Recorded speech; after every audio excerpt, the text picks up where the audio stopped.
Au premier trimestre 2016, La Poste commercialisera une plateforme éditoriale qui permettra aux éditeurs de concevoir des publications numériques à partir directement de la plateforme qui sera accessible en mode SaaS et de diffuser ces contenus numériques.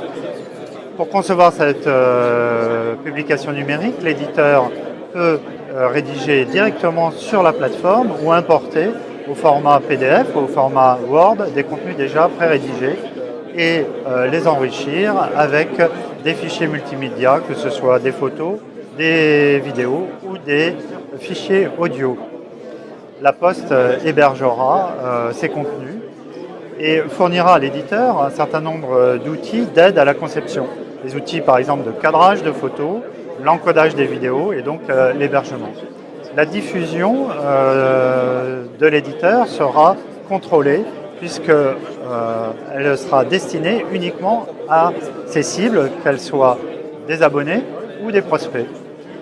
Pour accéder aux publications, les destinataires des parutions passeront par un kiosque qui leur sera personnel, sur lequel l'ensemble des publications auxquelles les destinataires seront accessibles.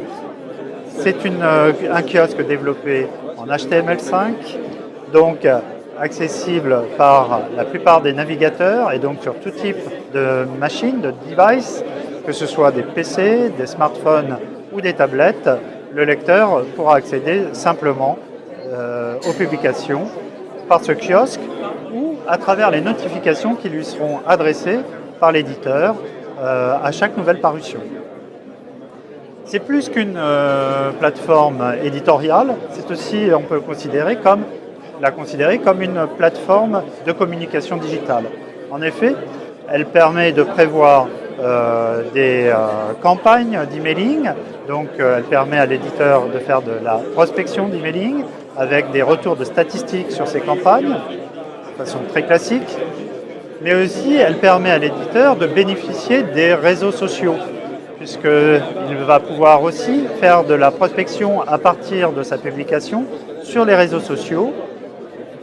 Il va permettre aussi à son lecteur, à son souhait d'ailleurs, de partager ou pas sur les réseaux sociaux ces articles.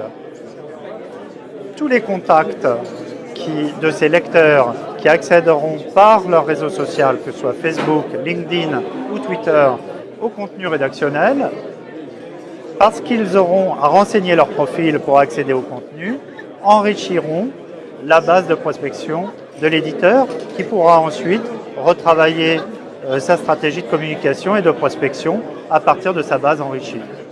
C'est donc bien une plateforme de communication digitale qui est proposée, disons, à petite et moyenne structure, en mode SaaS, donc avec un abonnement.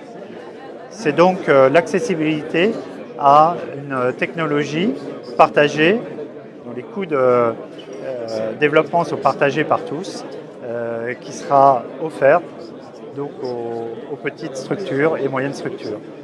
La Poste permettra également à des structures qui ont davantage de moyens de développer à partir du socle fonctionnel de la plateforme les fonctionnalités ad hoc que ces structures souhaiteront réaliser. C'est aussi donc une économie pour des structures plus importantes qui leur sont offertes.